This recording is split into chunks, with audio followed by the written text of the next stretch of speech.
ಈ ದೇಶಕ್ಕೆ ಅನ್ನ ಹಾಕ್ತಿರಲ್ಲ, ನಿಜವಾದ ಪುಣ್ಯವಂತರಂದ್ರೆ ನೀವೇ. ತುಂಬಾ ಹೆಮ್ಮೆ ಇರುತ್ತೆ ನನಗೆ. ಯಾರೋ ಒಬ್ರು ಎಲ್ಲೇ ರೈತನ ಅಂತ ಕೆಳಮಟ್ಟಕ್ಕೆ ನೋಡ್ತಾರೆ, ಆ ಕೆಳಕ ಮಟ್ಟಕ್ಕೆ ನೋಡೋನೇ ಮೂರ್ಖ.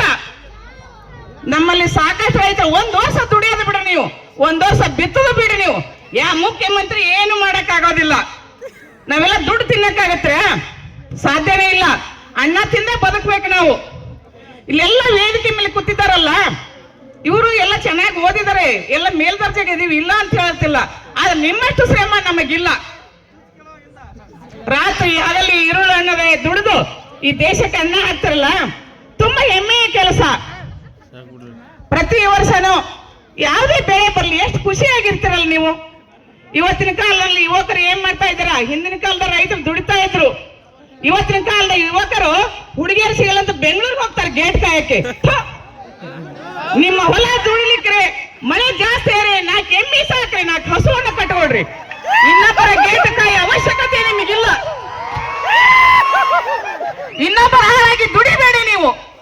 ನೀವು ಹಾಳಾಗಿ ದುಡಿರಿ, ನಿಮ್ಮ ಹೊಲದಲ್ಲಿ ಬೇರೆ ನಂಗಿಲ್ಲ. ಇನ್ನೊಬ್ಬರ ಗೇಟ್ ನೀವೇ ಕಾಯ್ಬೇಕ್ರಿ. ನಾನೇನಾದ್ರೂ ಮಾಡಿ ಸಾಧಿಸಬಲ್ಲಂತ ಧೈರ್ಯ ಇರಬೇಕು ನಿಮಗೆ. ಹುಡುಗಿಯರು ಸಿಗಲ್ಲ ಅನ್ನೋದು, ಕಂಪನಿಗೆ ಹೋಗ್ತೀನಿ ಅನ್ನೋದು ಸುಮ್ಮನೆ ಸುಳ್ಳು ಹೇಳ್ತಾರೆ. ಹುಡುಗಿಯರು ಅಷ್ಟೇ ಮೇಲೆಟ್ಟಕ್ಕೆ ಹೇಳಿದ್ದಾರೆ. ರೈತರನ್ನ ಮಾಡ್ಕೊಂಡಲ್ಲಪ್ಪ, ರೈತರ ಮೇಲೆ ಮಂಗಗಳಿಗೆ ಅವೇನು ಗೊತ್ತಿದೆ. ಇದು ಇದು ಸರ್ಕಾರಿ ನೌಕರಿ 3 ದಿವಸ ಅಷ್ಟೇ ಮಾತ್ರ. ಹೊಲ ಮನೆ ಕಳ್ಕೊಂಡು ಇದ್ದದ್ದೆಲ್ಲ ಹುಡುಗಿಯರ ಬಗ್ಗೆ ಕಳ್ಕೊಂಡು ಬೆಂಗಳೂರು ಸೇರಿ ಕೊನೆಗೆ ನಾ ಹೆಂಗ ಅಲದಾಡಿ ಮತ್ತೆ ನಿಮ್ ಊರಿಗೆ ಬರ್ತೀರಲ್ಲ, ಇದು ಯಾಕೆ ಬೇಕು ನಿಮಗೆ ಜೀವನ?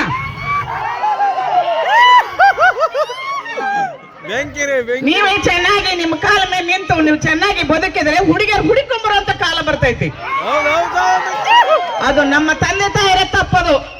ಮಗಳಿಗೆ ಏನು ಹೊರ ನೋಡ್ಬೇಕ್ರ? ಇಲ್ಲರಿ ಡಾಕ್ಟರ್ ಬೇಕು. ನಾವು ಕಲಿಸಿದಂತ ಪಾಠ ನಮ್ಮ ಕಾಲದಲ್ಲಿ ನಮ್ಮ ತಂದೆ ತಾಯಿಯವರು ಯಾರು ಮಾಡ್ಕೊಂತ ಅವರೇ ಮಾಡ್ಕೊಂತಿದ್ವಿ. ಇವತ್ತಿನ ಯುಗಮಾನ ಹಂಗಲ್ಲ. ರೈತರಂದ್ರೆ ವಾ ವಾ ಅನ್ನುವ ಹೊತ್ತಾಗ ನೀವು ತೂತು ಅಂತ ಅನ್ಬೇಕು ಅವ್ರಿಗೆ. ಅವರಾಗ್ಲಿ ಹುಡುಕೊಂಬರ್ಬೇಕು ನಿಮ್ಮನ್ನ. ಇನ್ನೊಂದು ಮಾತು ಹೇಳಕ್ ಇಷ್ಟಪಡ್ತೀನಿ ನಾನು. ತಪ್ಪೋ ಒಪ್ಪ ಗೊತ್ತಿಲ್ಲ, ನಾನು ಭಾಷಣಕಾರ್ತಿನೂ ಅಲ್ಲ, ಓದಿಲ್ಲ ಬರೋದಿಲ್ಲ ನಾನು. ಯಾಕಂದ್ರೆ ಇಲ್ಲಿ ಬಸ್ಸಿನ ಕನ್ವೆಂಟ್ ತುಂಬಾ ಕಡಿಮೆ ಆಗಿದೆ. ದಯವಿಟ್ಟು ಗುರು ಹಿರಿಯರಲ್ಲಿ ವೇದಿಕೆ ಮೇಲೆ ಇರೋ ಎಲ್ಲ ಗಣ್ಯ ಮಾಡಲಿ ಕೇಳ್ಕೊಳ್ಳೋದಂದರೆ, ನೀವೇನೇ ತೊಂದರೆ ಆಗ್ಲಿ ರೋಡ್ ಮಾಡಿಸ್ರೆ ಬಿಡ್ತಾರೆ ಗೊತ್ತಿಲ್ಲ ನನಗೆ. ಮುಸೀರಿಂದ ಬಂದು ವಾಪಸ್ ಹೋಗ್ಲಿ. ಮುಂದಿನ ವರ್ಷ ಯಾರೋ ಹೆಣ್ಮಕ್ಳದು ನಿಮ್ ಜಾತ್ರೆಗೆ ಬರಲ್ಲ ನಾವು.